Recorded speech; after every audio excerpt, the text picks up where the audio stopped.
우리 지난번 여러 차례 걸쳐서 구약은 이 위인전이 아니다. 구약은 도덕경이 아니다. 지난주에. 그래서 구약은 우리 인생을 향해서 이렇게 살으라고 하는 어떤 생활 지침서가 아니고 근본적으로 성경 속에 들어있는, 특히 구약에 들어있는 근본적인 내용은 예수 그리스도에 관한 내용이다. 하나님께서 예수 그리스도를 통해서 이루어 가시는 역사를 나타내는 것이 구약이다. 그래서 이 세상을 살아갈 때 우리가 큰 그림을 알고 살아야 된다는 얘기를 제가 계속해서 하고 있습니다. 빅 픽처. 왜냐하면 옛날에 실제로 있었던 일인데요. 이 화폐 개혁 때 어떤 이 시골에 사는 분이 땅에다가 항아리를 묻어놓고 거기다가 돈을 계속 모아놨어요.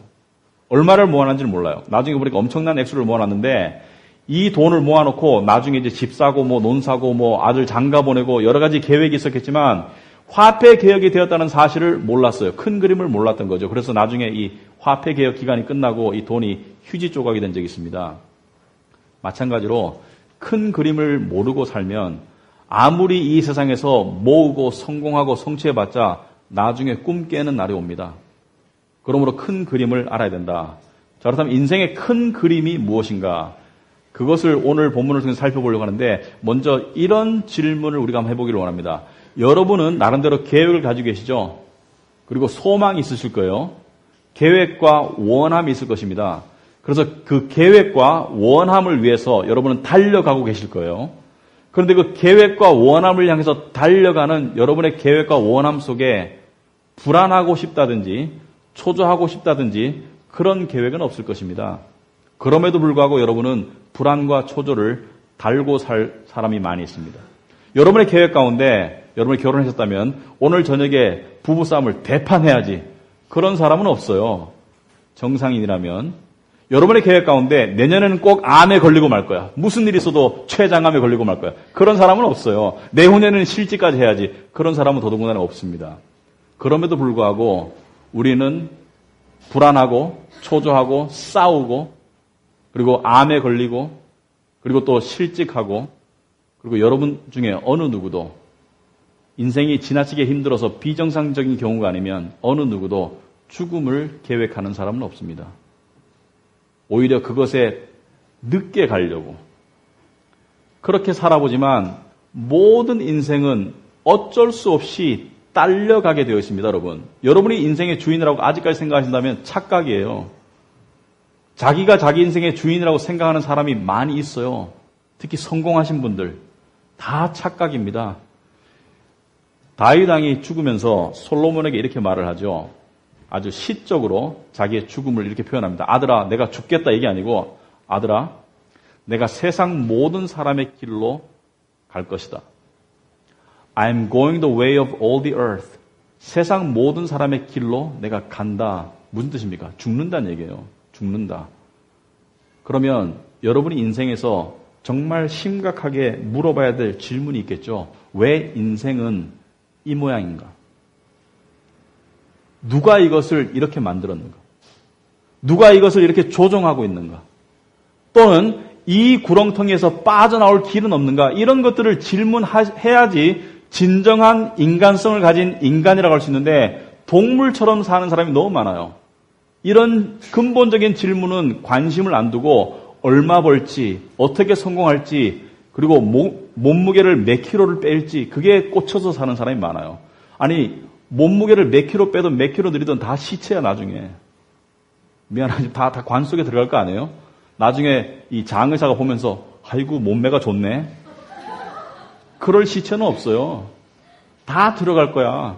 물론 사는 동안에 건강하게 사셔야지. 사는 동안에 돈 벌어야지. 그러나 근본적인 질문을 하지 않는 삶을 동물적인 삶이라고 말할 수밖에 없어요. 동물이지 그게 사람입니까?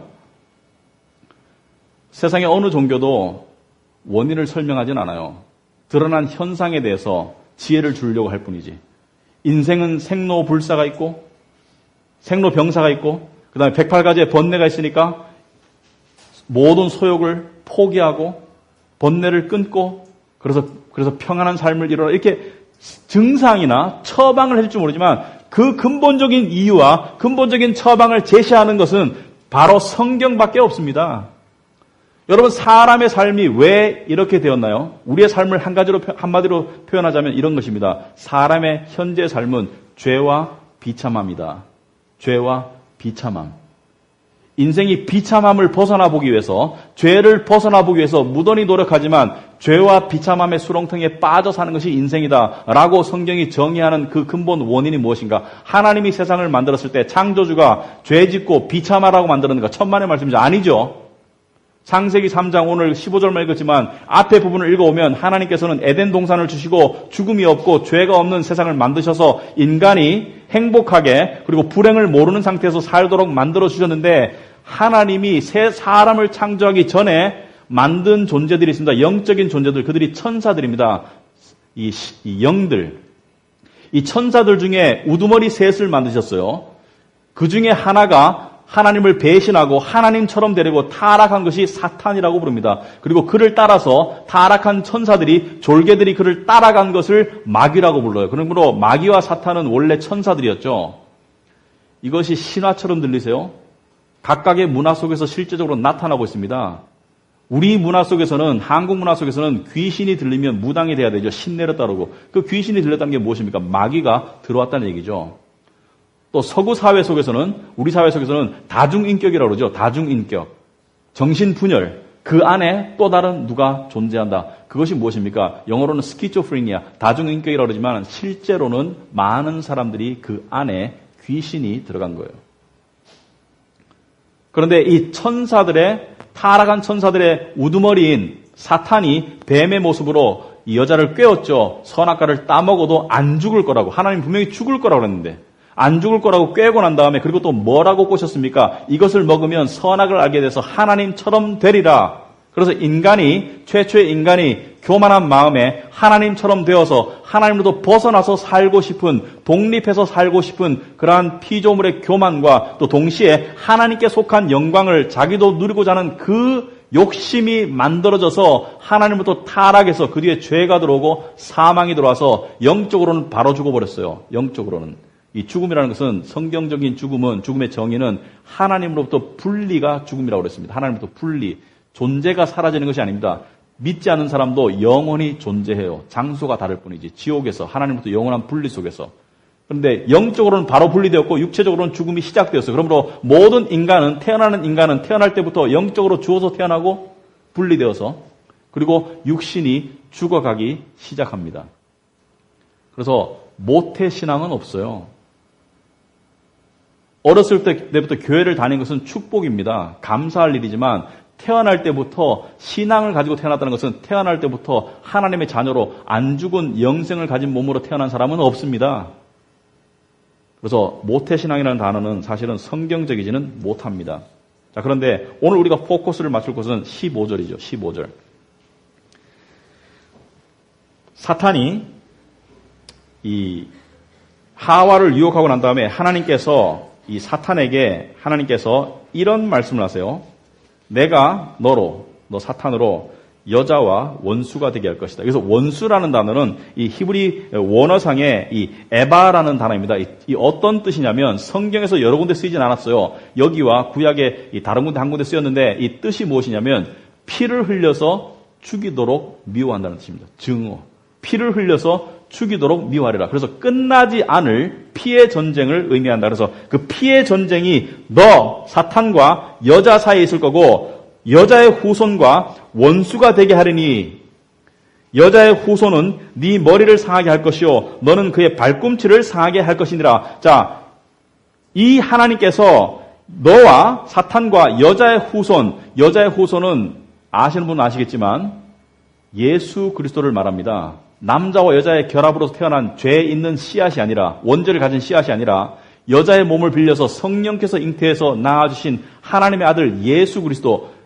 보라, 처녀가 잉태하여 아들을 낳으리니 그 예수 그리스도를 여자의 후손이라는 거예요. 여기서 후손이라는 것은 씨라는 뜻입니다. 씨, the seed of the woman, seed, 씨라는 뜻입니다. 이 씨라는 것이 이 제라, 이 히브리 말로 이 원래 뜻은 이 자손 또는 씨앗 이런 뜻입니다. 그래서 이 여자의 자손, 여자의 씨앗과 너의 후손, 너의 자손 사이에 원수 관계가 있어서 서로 피를 흘리고 죽이도록 싸우리라. 그래서 예수 그리스도께서 오셨을 때 사탄은 사람들을 조종해서 물론 하나님의 섭리 아래 있었지만 예수 그리스도가 십자가에 죽도록 죽이셨어요. 그러나 예수님은 부활하셨고 그리고 마지막 때에 오셔서 사탄과 그의 추종자 마귀들을 영원히 치명타를 입혀서 사망 속에, 불못 속에, 성경에서 말하는 무저갱 속에, 지옥 속에 가둘 것입니다. 이것이 역사의 커다란 흐름인데, 자, 그렇다면 이것은 하나님께서 죄로 인해서 사망과 비참함 가운데 들어있는, 그래서 자기의 계획과 원함과 관계없이 어디론가 끌려가고 있는 인류를 향한 하나님의 구원 계획의 발표이다. 그래서 여러분의 계획은 중요하지 않아요. 하나님의 계획이 중요해요. 세상은 마치 거대한 강 물줄기와 같습니다. 도도하게 흐르는 강. 그 위에 떠있는 모든 부유물들이 인간이에요. 이 거대한 물줄기가 우리를 저 낭떠러지로 멸망으로 지금 실어가고 있어요. 근데 거기서 아무리 허부적대도 밖으로 나올 수가 없어요. 여러분 인생에서 여러분 한번 생각해 보세요. 여러분의 모든 몸부림은 죽음에서부터 멀어지려는 반대 방향으로 나아가고 싶은 몸부림이죠. 그래서 밥을 먹고, 그래서 이 좋은 집을 하고, 건강하고, 의사를 찾고, 그 다음에 아무튼지 간에 죽음에서 멀어지려고 여러분은 끊임없이 본능적으로, 필사적으로 노력하고 있지만, 죽음으로부터 멀어질 수 없어요. 그게 인생이에요. 이 도도하게 흐르는 물줄기에서 스스로 헤엄쳐서 벗어나올 수 있는 사람은 아무도 없어요. 성경적으로 말하면 죄인은 스스로를 구원할 수 없어요. 그런데 예수 그리스도께서 사망의 물줄기, 또 죄의 물줄기 가운데 오셔서 당신이 십자가에서 사망을 이기시고 그 다음에 부활하심을 통해서 이 도도하게 흐르는 세상 전체의 물줄기 안에 새로운 물줄기를 만드셨어요. 어디를 향하는 물줄기? 천국과 생명을 향하는 정반대의 물줄기를. 이 물줄기는 이 거대한 물줄기 안에 있지만 방향이 틀리고 힘이 더 세요. 그런데 그 물줄기 안으로 자기의 백성들을 하나하나 불러서 그 물줄기 안으로 데려오신 것을 구원이라고 합니다. 스스로 헤엄쳐서 올 수가 없어요. 하나님이 데려오셔야 돼요. 부르셔야 돼요. 그런데 여전히 이 물줄기, 생명의 물줄기가 세상의 물줄기 속에서 함께 흐르는 듯이 보이기 때문에 우리는 때때로 이 세상의 물줄기에 휩쓸려서 걱정도 하고 불안해하기도 하고 초조해하기도 하고 그리고 죄도 짓고 그렇습니다. 그런데 감사한 것은 여러분이 헤엄쳐서 건너왔으면 헤엄쳐서 벌써 건너갔을 거예요. 그런데 감사하게도 하나님이 새로운 생명의 물줄기로 여러분을 부르시고 여러분의 영혼의 닻을 그 물줄기 바닥에 꽂아 놓으셨기 때문에 여러분은 떠다닐 수는 있어도 도저히 벗어날 수 없는 것, 이것을 구원의 확신이라고 합니다. 하나님께서 한 번 구원한 자를 절대로 버리지 아니하시고 절대로 하나님께서 놓치지 아니하신다. 이것을 우리는 구원의 확신이라고 부르는 것입니다. 자, 그런데 창세기에 시작된 이 두 씨앗 사이의 싸움이 예수 그리스도가 오기 전부터 시작이 돼요. 어떻게 시작이 되냐면 예수 그리스도의 씨앗, 집안과 그 다음에 세상의 집안 사이에 서로 죽이고 죽는 싸움을 시작합니다. 그것이 여러분 성경 속에서 볼 수 있어야 돼요. 가인이 아벨을 왜 때려 죽였나요? 여러분 가인이 아벨을 죽였어요. 아담과 하와가 두 아들을 낳았는데 가인이 아벨을 죽였어요. 왜 죽였냐면 둘 다 제사를 지냈는데 가인은 농부였기 때문에 이 수확물을 가지고 곡식을 가지고 하나님께 제사를 지냈고 아벨은 목동이었기 때문에 천양 새끼를 가지고 하나님께 제사를 번제를 드렸는데 하나님께서는 아벨의 제사는 받으시고 가인의 제사는 받지 않으셨어요. 그래서 어떤 사람들이 피의 제사를 드려야지 받지 하나님께서 곡식은 안 받으신다. 그것이 아닙니다. 제물의 종류가 문제가 아니라 왜 안 받으셨냐면 여러분 주보에 보시면 히브리서 11장 4절에 답이 나와 있죠. 신약을 통해서 구약을 풀어야 된다. 그죠? 뭐라고 나와 있습니까? 다 같이 한번 읽어보겠습니다. 믿음으로 아벨은 가인보다 더 나은 제사를 하나님께 드림으로 의로운 자라 하시는 증거를 얻었으니 하나님이 그 예물에 대하여 증언하심이라. 그가 죽었으나 그 믿음으로써 지금도 말하니라. 여기 보세요. 믿음으로 아벨은 가인보다 더 나은 제사를 드려서 의로운 자라 하시는 증거를 얻었다. 하나님께 받아들여지는 사람, 하나님께 받아들여지는 제사는 믿음의 제사입니다. 믿음으로 살리라. 오늘 들었죠? 성가대. 믿음으로 살리라. 믿음이 무엇인지 좀 이따 설명하겠어요. 그러나 아벨의 제사를 받은 것은 믿음의 제사였기 때문에 이 믿음은 누구에게 연결되는가요? 예수 그리스도께 연결되는 것이죠. 예수님의 집안에 속하는 믿음을 가졌기 때문에 그래서 가인, 뱀의 자손이 아벨을 죽여버렸는 거예요. 싹을 자르려고. 그런데 그 자리에 하나님께서 누구를 주시나요? 셋을. 셋은 아벨을 대신한 믿음의 예수 그리스도의 씨앗이 나올 그 라인입니다. 그래서 셋을 통해서 예수 그리스도가 태어나죠. 여러분 성경은 장난이 아니에요. 성경은 아주 오묘하고 복잡한 질서가 있습니다. 또 더 나아가서 아브라함이 두 아들을 낳았어요. 이스마엘과 이삭을 낳았습니다. 이삭은 약속의 씨앗, 똑같은 단어, 약속의 씨.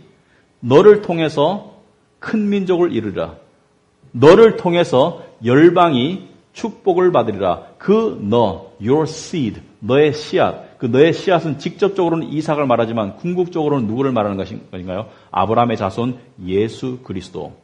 이삭의 라인을 통해서 오실 예수 그리스도를 통해서 내가 열방을 구원하리라는 것을 이야기하신 것이죠. 그런데 이스마엘은 버림받은 자식이에요. 이스마엘은 하나님의 약속의 씨앗이 아니고 사단의 자손에 속하는 자입니다. 그래서 어떻게 되었나요? 둘이 같이 살지 못하고 나중에 이스마엘을 집에서 쫓아내게 됩니다. 마찬가지로 사울 왕과 다윗 왕. 누가 예수 그리스도의 씨앗일까요? 다윗 왕. 누가 사탄의 씨앗일까요? 사울. 사울은 다윗을 계속해서 죽이려고 했었어요. 그런데 결국 사울이 죽고 다윗이 왕이 되죠. 그래서 예수님이 어디에서 나오나요? 누구의 족보를 통해서? 다윗 왕의 족보를 통해서 예수님이 나오신다. 여러분 성경의 큰 그림을 먼저 깨달으셔야 됩니다. 그래야지 그 안에서 정말 성경적인 신앙생활이 가능할 수 있기 때문에 여러분 이런 얘기를 아셔야 돼요. 처음 들어보셨으면 들어보셔야 됩니다. 이 씨앗에 관한 이야기. 여러분 예수님이 태어났을 때 예수를 죽이려고 베들레헴에 있는 2살 아래에 있는 자식들을 다 죽여라. 누구입니까? 헤롯 왕. 누구의 자손이겠어요? 누구의 씨? 누구에게 속한 자이겠어요? 믿음이 아니라 불신앙에 속한 마귀의 자손이죠. 그래서 예수 그리스도를 죽이려고 했었고, 여러분 이 마귀의 씨앗에 속한 사람들이 뭐 뿔 달고 있는 게 아니에요. 뿔 달고 있는 사람들이 아닙니다. 마귀의 씨앗에 속한 사람들 중에서도 세상적으로 착한 사람들도 있어요. 세상 사람들로 종교적인 사람들도 있어요. 세상 사람들 중에서 도덕적인 사람들도 있을 수 있습니다. 그러나 문제는 그들이 자기의 영적인 정말 뿌리가 무엇인지를 보지 못하는 것이 정말 안타까운 것이죠. 예수님께서 여기에 관해서 요한복음 8장에서 말씀하셨어요. 여러분 주부에 보시면 나와 있습니다. 두 종류의 사람들, 두 종류의 씨에 대해서 말씀하셨어요. 두 종류의 사람들에 대한 구별의 말씀을 예수님이 하셨단 말입니다. 세상에 두 종류의 사람이 있다고. 어떻게 말씀하셨습니까? 32절 보니까 진리를 알지니, 요한복음 8장에 진리가 너희를 자유롭게 하리라. 여기서 이 자유롭게 하리라는 뜻을 유대인들은 이해를 못했어요. 그래서 뭐라고 말합니까? 그들이 대답하되 우리가 아브라함의 자손이라 남의 종이 된 적이 없거늘 어찌하여 우리가 자유롭게 되리라 하느냐. 어찌하여 우리가 자유롭게 되리라 하느냐. 그러니까 예수님께서 44절에 전곡을 찌르세요. 이 종교적이고 도덕적이기까지 한 유대인들을 향해서 너희는 너희 아비 마귀에게서 났으니 너희 아비의 욕심대로 너희도 행하고자 하느니라. 예수님께서는 스스로가 아브라함의 자손이고 하나님의 백성이라고 착각하는 유대인들에게 너희는 믿음이 없으므로 너희는 아버지 마귀의 자식이다. 마귀는 처음부터 거짓말하는 자니라. 그러면 세상에서 종교적이고 도덕적이고 다른 것을 다 떠나서 영적으로 보면 두 부류의 사람만 존재합니다. 두 부류의 사람. 남자와 여자가 아니라 부자와 가난한 자가 아니라 잘생기고 못생긴 사람이 아니라 성공하고 실패한 사람이 아니라 두 종류의 사람만 존재해요. 여러분 나중에 죽고 나면 남자와 여자의 구별도 없습니다. 마지막 영혼에 들어가게 되면 하나님의 씨, 예수 그리스도의 씨에 속한 하나님의 집안의 사람과 그렇지 못한 다른 모든 나머지 사람들, 중간 지대는 없어요. 중간이 없어요. 예수 그리스도에게 속하지 않은 사람은 태어날 때부터 자동적으로 마귀에게 속한 멸망의 집안에 속한 것입니다. 그러므로 모든 사람이 사실은 죄인으로서 멸망의 집안으로 태어났지만 하나님께서 그들 중 하나하나를 부르셔서 당신 예수 그리스도를 믿게 하심으로 말미암아 그 믿음을 통해서 의인으로 만들어 주셔서 그들의 운명을 바꿔 주신다. 이것이 성경의 중심 내용입니다. 이것이 구원입니다. 여러분, 생각해 보세요. 예수 그리스도께 속하지 않은 사람의 운명은 비참함입니다. 여러분, 정신을 차리셔야 돼요. 예수 그리스도께 속한 사람들도 정신을 차려야 됩니다. 예수 그리스도께 속한 사람이 마치 세상에 속한 사람처럼 살아가는 모습이 너무나 많은 것이 오늘의 현실이기 때문에 너무나 답답하지요. 여러분, 자기의 신분을 살아가지 못하는 사람, 자기의 운명을 받아들이지 못하는 사람은 불행한 사람이에요. 예수 믿는 크리스찬이 세상 사람처럼 욕심과 죄에 휩쓸려서 살게 되면 그것만큼 비참할 수가 없습니다. 세상 사람보다 더 불행해요. 왜? 세상 사람들은 그것이 자연스러우니까. 그러나 예수 믿는 사람은 그것이 부자연스러우니까. 부자연스럽지 않으면 예수 믿는 사람이 아니에요. 예수님께서 뭐라고 말했습니까? 요한복음 10장 10절에 도둑이 오는 것은 도둑질하고 죽이고 멸망시키려는 것뿐이요. 내가 온 것은 양으로 생명을 얻게 하고 더 풍성히 얻게 하려는 것이라. 자, 도둑이 온 것은 왜 왔습니까? 도둑은 사탄을 상징하죠. 거짓 선지자들. 사탄이 왜 왔습니까? 도둑질하고, 인간의 인간성을 도둑질하고, 죽이고, 멸망시키려고. 여기서 멸망이라는 것은 지옥에 보내짐을 말합니다. 영원한 죽음, 둘째 사망. 그러려고 온 것이고 예수 그리스도께서 온 것은 생명을 얻게 하고 영생을 주고 더 풍성한 삶, 그 영생을 누리고 즐기는 삶을 위해서 오셨는데 생명은 받아놓고 영생은 풍성한 삶을 못 누리는 크리스찬들처럼 답답한 크리스찬들이 없습니다. 신앙생활을 하려면 똑바로 하세요. 똑바로. 소속이 어딘지를 분명히 하고 하세요. 분명히. 세상 사람이거든 세상에 가시고 교회 사람이거든 교회를 가세요. 왜 어정쩡하게 하나님의 사람이 세상 사람들처럼 살려고 무늬만 크리스찬인 삶을 왜 살아가십니까?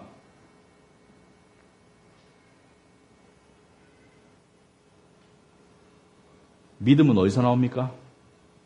믿음은 뭐가 믿음입니까? 믿음은 로마서 10장 17절에 나와 있습니다. 여러분 주보에 나와 있으니까 따라해 보겠습니다. 그러므로 믿음은 들음에서 나며 들음은 그리스도의 말씀으로 말미암았느니라. 믿음 들음에서 나옵니다. 그리스도의 말씀의 진리를 들음에서 나옵니다. 그런데 참 이상하게도 요즘의 교회들 안에서 보면 성경 말씀을 가지고 세상의 욕심을 이루고 세상의 성공을 이루기 위한 수단으로 짬뽕을 해요. 사탄의 유혹과 사탄의 욕심과 하나님의 진리의 말씀을 짬뽕하면 그게 진리가 됩니까? 여러분 짜장면과 짬뽕을 같이 섞어서 먹나요? 섞으면 짬짜면이 됩니까? 아니죠. 짬짜면도 따로 먹는 것이죠. 그런 기독교는 없습니다. 분명히 말하는데 그런 기독교는 없어요. 하나님이 예수 믿는 사람도 부자 만들어 줄 수 있어요. 예수 믿는 사람도 높은 자리에 가게 할 수 있어요. 왜? 하나님의 영광을 위해서 쓰려고. 돈 많이 벌게 하시거든 하나님의 영광을 위해서 멋지게 쓰세요. 높은 자리를 주시거든 하나님의 영광을 한없이 드러내는 데 쓰세요. 그렇지만 그것이 나의 정체성의 다인 양 교만하지 마세요. 까불지 마세요. 그것이 여러분의 정체성이라고 생각하면 착각입니다. 여러분의 정체성이 예수 그리스도가 아니면 다 쓰레기예요. 사도 바울이 뭐라 그랬습니까? 예수를 믿고 난 다음에 내가 옛날에 바리새인 중에 바리새인이었고 내가 뛰어난 학자였고 내가 배웠고 내가 높았고 다 배설물로 여긴다고. 왜? 예수 그리스도를 아는 이 지식이 너무나 귀하기 때문에 이 신분이 내게 주는 의미가 너무나 귀하기 때문에 다른 모든 것은 배설물로 여기겠다고. 왜? 둘 다 붙잡을 수 없으니까 마음이 하나인데 공간이 하나인데 여기다가 무슨 뭐 지위도 집어넣고 돈도 집어넣고 다 집어넣고 예수를 꾸겨 넣으려고 하면 예수님이 들어가시겠어요? 예수님이 액세서리입니까? 예수님이 중심에 가셔야지. 예수님이 무슨 뭐 곁다리 예수님이 같이 공존하시겠어요? 세상과?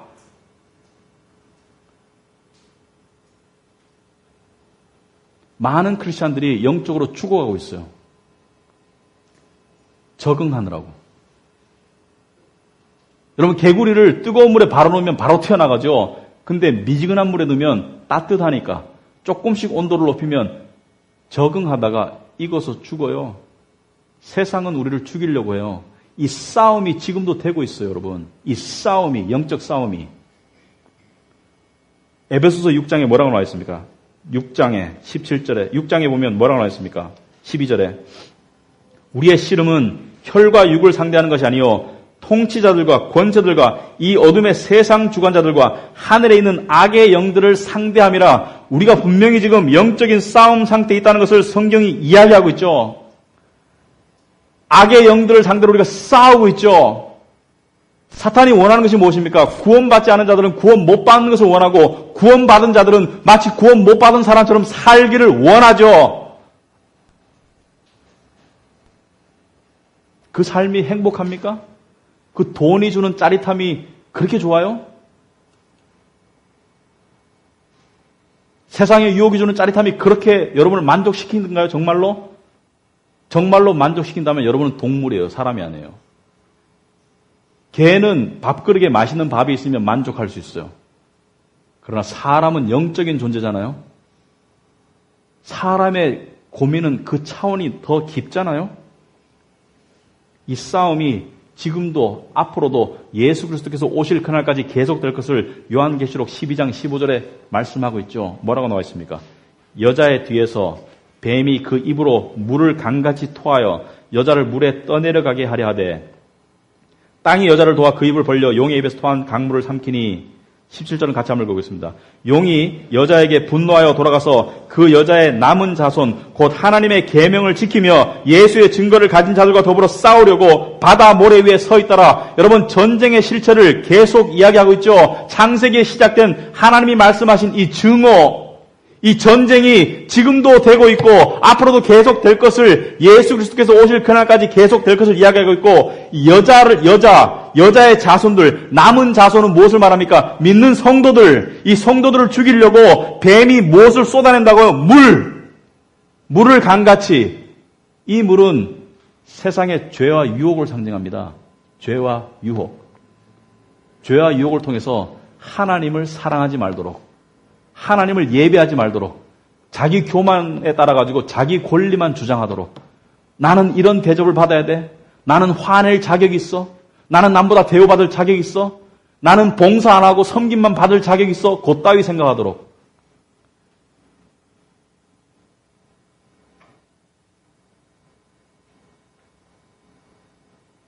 교회 안에, 이런 말이 죄송하지만 똥오줌 못 가리는 교인들이 너무 많아서 참 너무 비극적이에요. 예수님 뭐라 그랬습니까? 먼저 그의 나라와 그의 의를 구하라고 안 했습니까? 나는 섬김을 받으러 온 것이 아니라 섬기러 왔다고 하지 않았습니까? 그러한 삶으로 나아가지 않는다면 여러분의 믿음을 한번 살펴보세요. 내가 정말 예수 그리스도를 믿고 있는지. 물론 우리는 죄를 짓습니다. 쓰러질 때 있어요. 저도 마찬가지고. 완벽하지 않아요. 그러나 용서가 주어졌잖아요. 무한한 용서가. 빨리 일어나서 빨리 제 갈 길로 가야 되죠. 왜 쓰러진 상태로 계속 앉아있냔 말이에요. 왜? 믿음으로 일어나야 되죠. 오직 의인은 믿음으로 말미암아 살리라. 세상 사람들 보고 하나님이 믿음으로 살라고 한 적이 없습니다. 오직 의인은, 나의 구원을 받고 나의 의를 받은 의인은 믿음으로 살으라고 하잖아요. 믿음으로. 세상을 이기는 것이 믿음이라고 하지 않아요?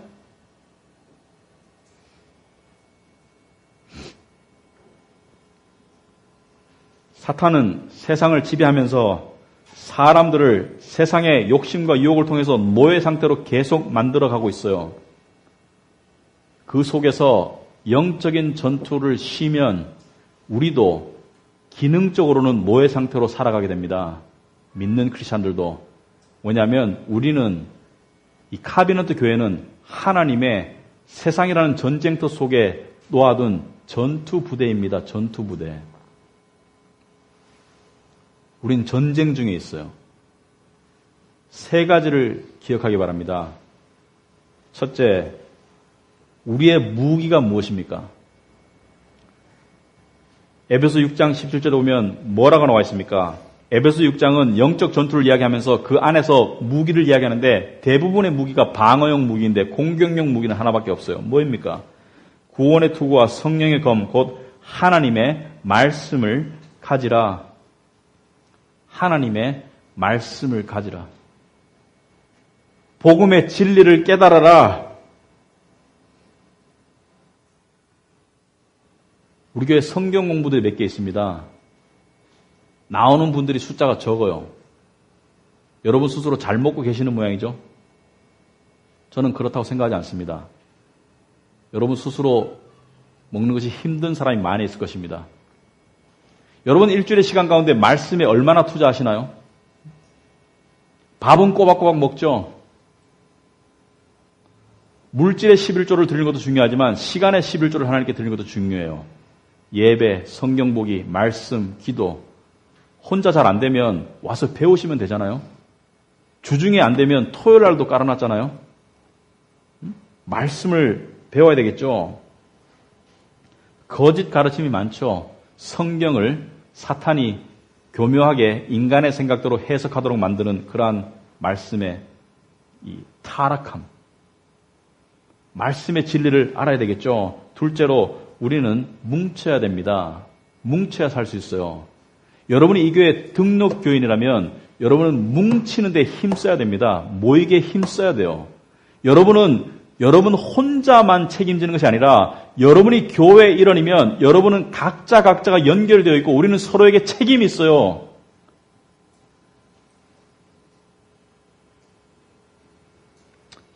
여러분 생각해 보세요.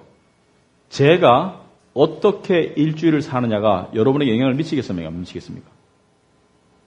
저 운동해요. 물론 건강하고 싶어서 운동하지만 목회를 꾸준하게 열심히 하기 위해서 체력도 필요하니까 운동합니다. 말씀 봐야 돼요.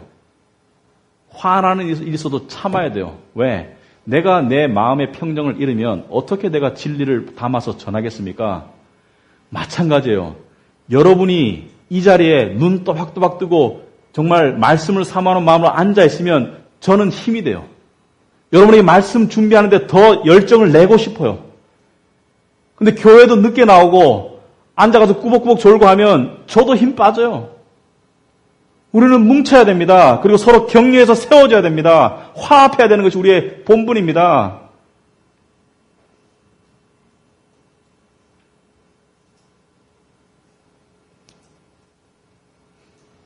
그러라고 하나님께서 지혜를 주신 것입니다. 생각할 수 있는 마음, 성경적으로 생각할 수 있는 마음이 지혜입니다. 그 지혜가 행동으로 옮겨질 때 진정한 지혜가 되는 것이죠. 야고보서 3장 16절에 뭐라고 나와 있습니까? 시기와 다툼이 있는 곳에는 혼란과 모든 악한 일이 있습니다. 오직 위로부터 난 지혜는 첫째 성결하고 다음에 화평하고 관용하고 양순하며 긍휼과 선한 열매가 가득하고 편견과 거짓이 없나니 화평하게 하는 자들은 화평으로 심어 의의 열매를 거두느니라. 하나님께서 위로부터 난 지혜를 주신 이유가 무엇입니까? 교회가 화평하고 교회가 화합하고 교회가 순결하고 교회가 거짓이 없고 교회가 의의 열매를 맺으라고 지혜를 주신 것입니다. 성경적으로 생각하고 성경적으로 행동하시기 바랍니다. 제발. 마지막으로 모이기에 힘써서 사랑과 선행을 격려하는 공동체가 됩니다. 모이기에 힘써서 사랑과 선행을 격려하는 공동체가 된다. 여러분 히브리서 10장 23절에 보면 이런 말씀이 있습니다. 또 약속하신 이는 미쁘시니 우리가 믿는 도리의 소망을 움직이지 말며 굳게 잡고 서로 돌아보아 사랑과 선행을 격려하며 모이기를 피하는 어떤 사람들의 습관과 같이 하지 말고 오직 권하여 그날이 가까움을 볼수록 더욱 그리하자. 그날이 가까움을 볼수록 마지막 날이 가까움을 볼수록 모이기를 더 힘써라. 왜? 이 전쟁이 점점 더 심해지니까. 뭉쳐야 사니까. 그렇다고 무조건 모인다고 해가지고 다 성경적인 모임은 아니에요. 여러분 예배로 모이고 케어그룹에 모이는 거 중요합니다. 그렇지만 그냥 모인다고 되는 것이 아닙니다. 모여서 세상 이야기하고 모여서 자기 넋두리만 끝까지 하고 모여서 뭐 맛있는 거 먹을까 이것만 이야기하고, 물론 스포츠도 할 수 있고 맛있는 것도 먹을 수 있고 물론 할 수 있어요. 그러나 모임의 핵심이 무엇이 됩니까? 모임의 핵심은 진리를 함께 깨달아가고 진리를 통해서 서로 믿음을 북돋아주고, 그리고 믿음에 힘든 사람들에게 야 그렇게 하지 마, 하나님의 말씀이 이것을 말씀하셨어라고 격려해주고, 그리고 사랑과 선행을 격려하기 위해서 모이는 것이죠. 근데 모여야 되잖아요. 안 모이는데 이런 일이 일어날 수 있습니까? 예배를 충실히 나오지 않는데 믿음이 자랄 수 있습니까? 믿음에 설 수 있습니까? 그냥 주일 성수에서 복받자 이런 게 하면 율법주의 되는 것이지만, 모이는 핵심 포인트가 무엇입니까? 하나님의 말씀을 통해서 영적인 양식을 공급받고 영적으로 서기 위해서 모임이 아닙니까? 조금 피곤하면, 조금 우울하면, 조금 재밌는 거 있으면 잠수 타거나 밖으로 빠지거나, 그렇게 하면 본인도 망하지만 공동체 일원으로서 자기의 소임이 안 됩니다. 우리는 적어도 여러분이 이곳에 등록 교인이면 여러분은 이 몸된 교회의 일원입니다. 일원이에요. 우리의 일거수일투족은 상대에게 영향을 미칠 수밖에 없습니다. 집에서 와이프가 기분 나쁜데 애들이 낄낄거리는 집 봤어요? 아버지가 기분 나쁘면 낄낄거리는 집이 있더라고요. 아버지의 영향력은 제한적이니까. 엄마가 화가 나면 온 집안이 싸늘해. 왜냐하면 우리는 영향을 받잖아요. 영향을. 우리 집은 안 그래요. 자, 우리는 운명 공동체라는 사실을 잊어서는 안 됩니다. 이 카비넌트 교회는 하나의 공동체입니다. 여러분이 이 교회의 일원이 되면 이 교회 같은 운명 공동체입니다. 믿는 사람끼리는 좀 안 맞을 수 있어요. 여러분, 세상에서 같으면 우리 안 볼 사람 많아요. 그죠? 세상에서 같으면 안 만날 사람이 많아요. 뭐하러 만나겠어? 쓸데없이. 근데 왜 만나고 있습니까? 큰 그림 안에서 한 공동체니까. 큰 그림을 보니까 우리는 부름받은 성도이니까. 그러니까 만나고, 그러니까 서로 노력하고, 맞추려고 하고, 이렇게 하는 것이지. 안 그래요? 그리고 더 나아가서 우리가 한 공동체로서 열심히 살아갈 때 전도가 됩니다. 전도가. 여러분, 전도 어떻게 받으셨는지 모르겠어요. 저는 교회를 어렸을 때 여러 번 다녔기 때문에 교회를 정말 심각하게 다시 다닐 때 이런 결심을 했던 게 기억납니다. 사람들을 보고 다시 실망하지 않고 하나님이 계시면 반드시 만나리라. 왜 그런 결심을 했겠습니까? 사람들 꼬라지를 보니까 하나님 믿고 싶은 마음이 없으니까 그렇죠. 우리가 보여주는 모습이 꼭 말로 예수 믿으세요, 요한복음 3장 16절 어쩌고저쩌고 말하는 게 중요한 것이 아니라 내가 어떤 상태로 신앙생활을 하느냐, 굉장히 중요합니다. 예수 안 믿는 사람이 예배를 한번 찾아와 봤는데 정말 예배 시간 전에 모여서 정말 엄숙하게 하나님을 사모하고, 그리고 뜨거운 찬양을 하고 말씀을 받고, 그런 모습을 볼 때 뭐라고 생각하지? 이 사람들이 미치지 않고서야, 이 사람들이 정신이 나가지 않고서야 뭔가 있겠지, 이 뭔가 있겠지 영적인 실체를 보여줘야 되는데, 예배당에 갔는데 시간이 10분 20분 지났는데 덜레덜레 와가지고, 그러면 있기는 개뿔이 있어, 이럴 거 아니에요? 제가 여러분에게 잔소리를 오늘 많이 하는 것 같은데, 성경적인 잔소리는 성경적으로 들어주시기 바랍니다. 여러분, 신앙생활 장난 아니에요. 영화 보는 것보다 직장 가는 것보다 훨씬 더 중요하잖아요. 여러분, 직장에 그렇게 합니까? 영화를 보러 갈 때는 일찍 가가지고 예고편까지 다 보죠. 팝콘 사는 시간까지 다 계산하고. 예배가 그것보다 덜 중요합니까? 물론 가끔 가다가 일이 발생할 수 있어요. 그러나 여러분이 습관적으로 그렇다는 것은 여러분의 지금 마음속에 신앙의 병이 들었다. 회개하시라면 회개. 우리 카비넌트 교회는 정말 이 마지막 때 정말 오직 의인은 믿음으로 말미암아 사는 그런 공동체 됩시다. 저도 노력할게요. 여러분도 노력하세요. 믿음으로 삽시다, 우리. 그래서 정말 멋지게 살다가 멋지게 죽읍시다. 그 하나님 앞에 멋지게 불림받아서 하나님이 착하고 충성된 종아, 그 음성 듣고 싶지 않아요? 그 앞에서 부끄럽고 싶은 사람 없을 거죠? 이 세상은 짧아요. 엊그저께 결혼했는데 20년이 넘었어. 짧아요. 기도합시다.